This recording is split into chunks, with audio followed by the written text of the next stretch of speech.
MBBS BDS கவுன்சிலிங்ல தமிழ்நாட்டுக்கான round 3 date எல்லாமே release பண்ணிட்டாங்க. இன்னொரு பக்கம் நம்ம ஆல் இந்தியா கோட்டாவுக்கான அந்த வேக்கன்சி, அதாவது வந்து கிளியர் வேக்கன்சி, விர்ச்சுவல் வேக்கன்சி எல்லாம் ரிலீஸ் பண்ணிட்டாங்க. எவ்வளோ வேக்கன்சி நம்ம தமிழ்நாட்டில் வந்திருக்கு அப்படின்னு கேட்டிங்கன்னா, குறிப்பாக வந்து ஆல் இந்தியா கோட்டாவில் நமக்கு வந்து கிளியர் வேக்கன்சியாக 656 சீட்டு வந்து பார்த்திங்கன்னா வேக்கன்சியாக வந்திருக்கு. MBBSக்கு மட்டும் 592 சீட்டு வந்து வேக்கண்டாக வந்திருக்கு தமிழ்நாட்டில். அதே போல் BDSக்கு 64 சீட்டு வந்து பார்த்திங்கன்னா கிளியர் வேக்கன்சியில் வந்திருக்கு. டோட்டலாக நமக்கு 656 சீட்டு வேக்கண்டாக வந்திருக்கு. இன்னொரு பக்கம் வந்து காலேஜ் கிடச்சி ஜாயின் பண்ணவங்க அங்கேருந்து மாறுவாங்க ஆல் இந்தியா கோட்டாவில். அந்த மாதிரி மாறுவதில் அதில் எவ்வளோ வேக்கன்சி வந்திருக்குன்னா டோட்டலாக ஒரு 1376 சீட்டு வந்து பார்த்திங்கன்னா வேக்கண்டாக வந்திருக்கு. MBBSல பார்த்தீங்கன்னா 1185 சீட்டு வேக்கண்டாக வந்திருக்கு. BDSல வந்து பார்த்திங்கன்னா ஒரு 191 சீட்டு வந்து வேக்கண்டாக வந்திருக்கு. இது எல்லாமே நான் மாறணும் அப்படின்னு சொன்னவங்க இந்த விர்ச்சுவல் வேக்கன்சி. ஸோ நான் இதில் பார்க்கக்கூடிய ஒரு ஹைலைட்டான பாயிண்ட் என்னென்னா, நம்ம தமிழ்நாட்டில் நடக்கக்கூடிய கவுன்சிலிங்கில் உங்களுக்கு இப்போ இந்த ரவுண்டு 3க்கான டேட்டு கொடுத்துருக்காங்கல்ல. இப்போ வந்து நமக்கு ரிஜிஸ்ட்ரேஷன் எல்லாமே கொடுத்துட்டாங்க. 6ஆம் தேதியிலேருந்து 9ஆம் தேதி வரைக்கும், அக்டோபர் 6லேருந்து 9ஆம் தேதி வரைக்கும் ரிஜிஸ்ட்ரேஷன் பேமெண்ட் ப்ராசஸ் நடக்க போகுது. சாய்ஸ் ஃபில்லிங் வந்து அக்டோபர் 11ஆம் தேதியிலேருந்து 14ஆம் தேதிக்குள்ளே சாய்ஸ் ஃபில்லிங் பண்ணிக்கலாம். அதே போல் ரிசல்ட் வந்து பார்த்திங்கன்னா தமிழ்நாட்டில் அக்டோபர் 16ஆம் தேதி ரிலீஸ் ஆக போகுதுன்னு சொல்லியிருக்காங்க. யார் யாருக்கெல்லாம் தமிழ்நாட்டில் சீட்டு கிடைக்குதோ அந்த மாணவர்கள் அக்டோபர் 22ஆம் தேதிக்குள்ளே காலேஜில் போய் ரிப்போர்ட் பண்ணணும்னு சொல்லியிருக்காங்க. இப்போ இதில் தான் மிகப்பெரிய முக்கியமான ஹைலைட் இருக்குது. என்னென்னா, ஆல் இந்தியா கோட்டாவில் உங்களுக்கு ரவுண்டு 3ல் சீட்டு கிடைச்சா, சீட் அலாட் ஆயிடுச்சுன்னு வச்சிங்களேன் ஆல் இந்தியா கோட்டாவில், நீங்கள் தமிழ்நாட்டில் 3rd ரவுண்டில் பார்ட்டிசிபேட் பண்ண முடியாது அப்படின்னு தெளிவாக கொடுத்துட்டாங்க.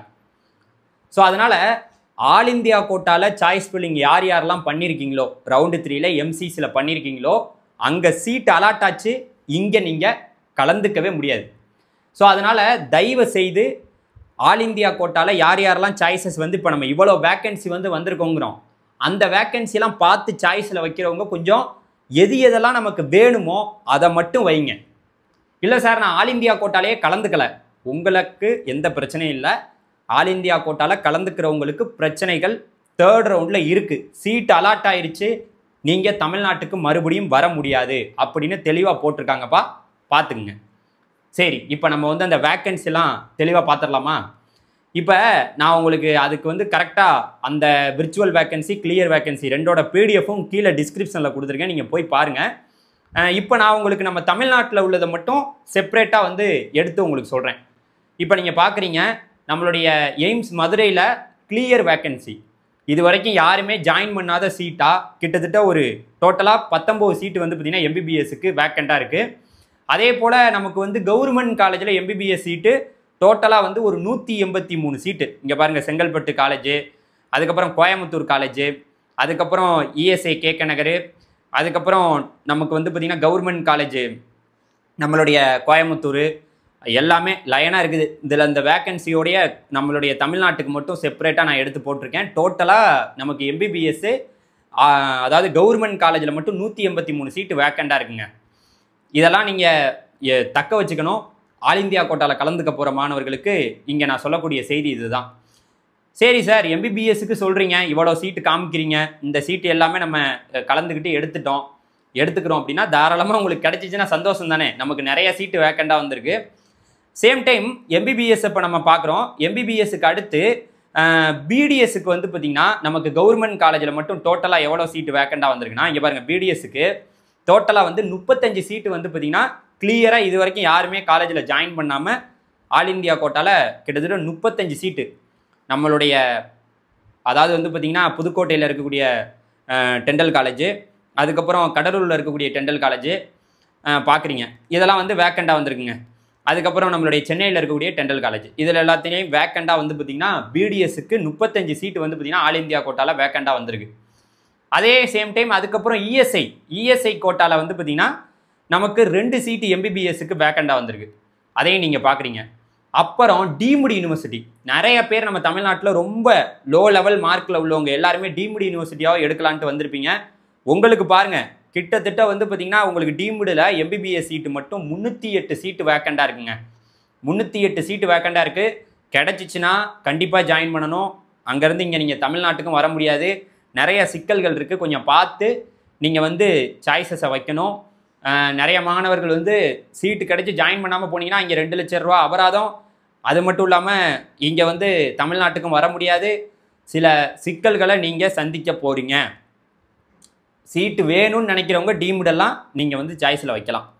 இப்போ நம்ம டீம்டில் வந்து பார்த்திங்கன்னா பார்த்துட்டோம். அதே சேம் டைம் இப்போ டீம்டில் வந்து பார்த்திங்கன்னா பிடிஎஸ்க்கு நமக்கு வந்து கரெக்டாக 21 சீட்டு வந்து பார்த்திங்கன்னா வேக்கண்ட்டாக வந்திருக்கு. பிடிஎஸ்க்கு 21 சீட்டு வந்து பார்த்திங்கன்னா நமக்கு வேக்கண்ட்டாக வந்திருக்குங்க. டீம்டில் பிடிஎஸ் சீட்டு அதையும் நீங்கள் பார்க்குறீங்க. உங்களுக்கு வந்து பார்த்திங்கன்னா பிடிஎஸ்சில் கிட்டத்தட்ட வந்து பார்த்திங்கன்னா 21 சீட்டு வேக்கண்ட்டாக வந்திருக்கு.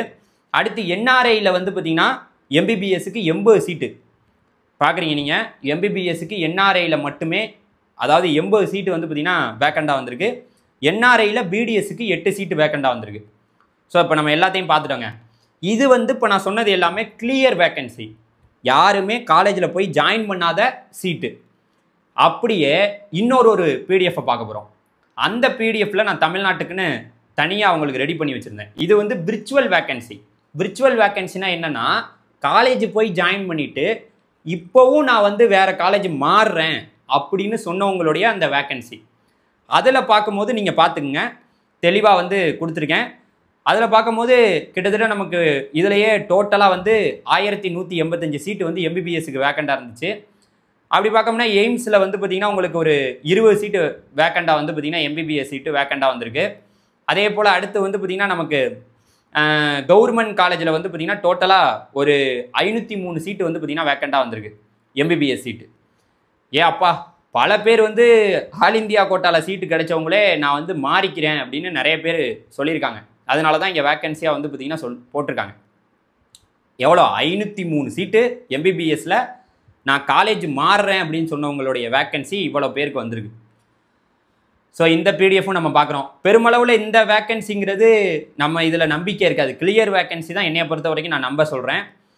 சேம் டைம் அப்புறம் வந்து நமக்கு வந்து எம்பிபிஎஸ் வந்து இப்போ நம்ம கவர்மெண்ட் காலேஜில் எவ்வளோ, அதாவது வந்து பார்த்திங்கன்னா ஆல் இந்தியா கோட்டாவில் விர்ச்சுவல் வேக்கன்சியில் 503 சீட்டு வேக்கண்டாக வந்திருக்கு. யாருமே குழம்பிடக்கூடாது. நம்ம வீடியோ பார்க்கக்கூடியவங்க எப்போவுமே குழப்பமாக இல்லாமல் கிளியராக பார்த்துட்ருக்கீங்க. சேம் டைம் நமக்கு வந்து எம்பிபிஎஸ் வந்து அந்த இஎஸ்ஐ இருக்குது பார்த்தீங்களா, இஎஸ்ஐ கோட்டா. இஎஸ்ஐ கோட்டாவில் நிறையா வேக்கண்ட் வந்திருக்கு. அதில் பார்த்தீங்கன்னா இதெல்லாம் நம்ம தெளிவாக நீங்கள் பார்க்கணும், பொறுமையாக உட்காந்து பார்த்தா தான் உங்களுக்கு புரியும். இஎஸ்ஐயில் டோட்டலாக வந்து 21 சீட்டு வந்து பார்த்திங்கன்னா வேக்கண்டாக காலேஜ் ஜாயின் பண்ணிவிட்டு வேறு காலேஜ் மாறுறேன்னு சொன்னவங்களுடைய சீட்டு வந்து பார்த்திங்கன்னா இருக்குது. இப்போ நீங்கள் பார்க்குறீங்க. அதே போல் டீம்டு காலேஜில் எம்பிபிஎஸ் சீட்டு கிடைச்சவங்க மாறுறேன்னு சொன்னாங்களா, அதில் வந்து 636 சீட்டு வந்து வேக்கண்டாக வந்திருக்கு. பார்க்குறீங்க, காலேஜ் ஜாயின் பண்ணிவிட்டு நான் அங்கேருந்து மாறணும் அப்படின்னு டீம்டு யூனிவர்சிட்டியில் 636 பேர் அந்த வேக்கண்டாக வந்த சீட்டாக இருக்குது. அதை நம்ம பார்க்குறோம். இதில் எல்லாமே லட்சக்கணக்கில் நீங்கள் பணம் கட்டுற மாதிரி இருக்கும். ஏன்னா வந்து பார்த்திங்கன்னா டீம்டு யூனிவர்சிட்டினாவே ரொம்ப அதிகமான ஒரு ஃபீஸ் இருக்கக்கூடியது. அதே போல் டீம்டில் வந்து பிடிஎஸ் சீட்டும் வேக்கண்டாக வந்திருக்கு. அது 188 சீட்டு வந்து பார்த்திங்கன்னா நான் காலேஜ் கிடச்சி மாறுறவங்களா சொல்லியிருக்காங்க. 188 சீட்டு வேக்கண்டாக வந்திருக்கு. என்ஆர்ஐயில் எம்பிபிஎஸ் சீட்டு வந்து பார்த்திங்கன்னா ஒரு 5 சீட்டு வந்து வேக்கண்டாக வந்திருக்கு. என்ஆர்ஐயில் பிடிஎஸ் சீட்டு வந்து பார்த்திங்கன்னா ஒரு 3 சீட்டு வந்து பார்த்திங்கன்னா வேக்கண்டாக வந்திருக்கு. ஓகேவா, அதை தான் நம்ம பார்க்குறோம். இதுதான் இப்போ நான் உங்களுக்கு சொல்ல வந்தது. இப்போ நான் உங்களுக்கு தெளிவாக எல்லா வேக்கன்சியும் வந்து சொல்லியிருக்கேன். ஆல் இந்தியா கோட்டாவில் கிடைச்ச வேக்கன்சியோட இன்ஃபர்மேஷனை நம்மளுடைய தமிழ்நாட்டு மாணவர்களே நல்லா ஒன்று புரிஞ்சுக்குங்க. ஆல் இந்தியா கோட்டாவில் சீட்டு கிடைச்சா கண்டிப்பாக வந்து எடுத்து ஜாயின் பண்ண பாருங்கள். டீம்டு யூனிவர்சிட்டியெல்லாம் கண்டிப்பாக எனக்கு வந்து மார்க் ரொம்ப லோவாக இருக்குன்னா டீம்டு யூனிவர்சிட்டியை ட்ரை பண்ணுங்கள். நமக்கு நல்லா புரிஞ்சிக்க வேண்டியது, ஆல் இந்தியா கோட்டாவில் எம்சிசியில் உங்களுக்கு 3rd ரவுண்டில் சீட் அலாட் ஆயிடுச்சுன்னா அங்கேருந்து நீங்கள் மறுபடியும் 3rd ரவுண்டு தமிழ்நாட்டில் நீங்கள் கலந்து கொள்ள வர முடியாது. இங்கே ஆல்ரெடி ஜாயின் பண்ணியிருந்தாலும் அதுதான் உங்களுக்கு ஃபைனல் அப்படிங்கிறத நீங்கள் நல்லா புரிஞ்சு வச்சுக்கணும். ஏன்னா அவங்க என்ன போட்டிருக்காங்கங்கிறத நான் அதுக்காக தான் தெளிவாக அதை மறுபடியும் சொல்கிறேன். சேம் டைம் ஒரு குழப்பம் இருக்கும். சார் ஆல் இந்தியா கோட்டாவோட ரிசல்ட் எப்போ சார் வரப்போகுதுன்னா, அவங்க வந்து அக்டோபர் 8ஆம் தேதின்னு சொல்லியிருக்காங்க. ஸோ நமக்கு கண்டிப்பாக அந்த அக்டோபர் 8ஆம் தேதி கொடுத்துருவாங்களா, இல்லை மேபி இதுவும் டிலே ஆகி நமக்கு ரிசல்ட் தள்ளி போகுமா, ஆல் இந்தியா கோட்டாவோட ரிசல்ட் வந்து தள்ளி போகுமா அப்படிங்கிறது கொஞ்சம் பொறுத்திருந்து தான் பார்க்கணும். நம்மளுடைய தமிழ்நாட்டில் டேட் வந்து தெளிவாக கொடுத்துட்டாங்க. இதை நான் மறுபடியும் உங்களுக்கு இங்கே சொல்லிட்டு போகிறேன். அக்டோபர் 6ஆம் தேதியிலேருந்து அக்டோபர் 9ஆம் தேதி வரைக்கும் 9ஆம் தேதி வரைக்கும் புதுசாக நான் ரிஜிஸ்ட்ரேஷன் பண்ணணும் அப்படின்னு நினச்சா கூட பண்ணிக்கலாம். தமிழ்நாட்டில் ரிஜிஸ்ட்ரேஷன் பேமெண்ட் வந்து பண்ணி நீங்கள் சாய்ஸ் ஃபில்லிங் பண்ணலாம். பேமெண்ட்னா 30,000 ரூபா வந்து பார்த்தீங்கன்னா கவர்மெண்ட் கோட்டாவுக்கு, மேனேஜ்மெண்ட் கோட்டாவுக்கு 1 லட்சம். தமிழ்நாட்டில் இன்னும் நமக்கு வந்து வேக்கன்சி வெளியிடலை. வேக்கன்சி கொடுத்தா தான் தமிழ்நாட்டில் எப்படி இருக்குது நிலவரம்னு நமக்கு தெரிஞ்சுக்க முடியும். அதே போல் நமக்கு வந்து சாய்ஸ் புல்லிங் வந்து 3rd ரவுண்டுக்கு அக்டோபர் 11ஆம் தேதியிலேருந்து அக்டோபர் 14ஆம் தேதி வரைக்கும் நடக்குது. ரிசல்ட் வந்து பார்த்தீங்கன்னா நமக்கு கரெக்டாக அக்டோபர் 16ஆம் தேதி ரிசல்ட் வருது. அக்டோபர் 22ஆம் தேதிக்குள்ளே காலேஜில் போய் நீங்கள் ஜாயின் பண்ணுற மாதிரி இருக்குங்கிறத தெரிஞ்சுங்க. ஓகே, புரிஞ்சிருச்சா எல்லாம்? இப்போ ஒரு முக்கியமான இன்ஃபர்மேஷன், நம்ம சேனல் ரெகுலராக பார்த்துட்டு இருக்கவங்களுக்கு தெரியும், ரிசிக்னேஷன். நீங்கள் வந்து நம்ம தமிழ்நாட்டில் ரிசைன் பண்ணுறேன், 1ஆவது ரவுண்டு 2ஆவது ரவுண்டில் நான் காலேஜ் கிடச்சி நான் ஜாயின் பண்ணிட்டேன், இப்போ ரிசைன் பண்ணணும்னு நினச்சா கூட அக்டோபர் 9ஆம் தேதி வரைக்கும் உங்களுக்கு டைம் இருக்குது. நீங்கள் ரிசைன் பண்ணிக்கலாம். ரிசைன் பண்ணிவிட்டு நீங்கள் பார்க்கலாம்.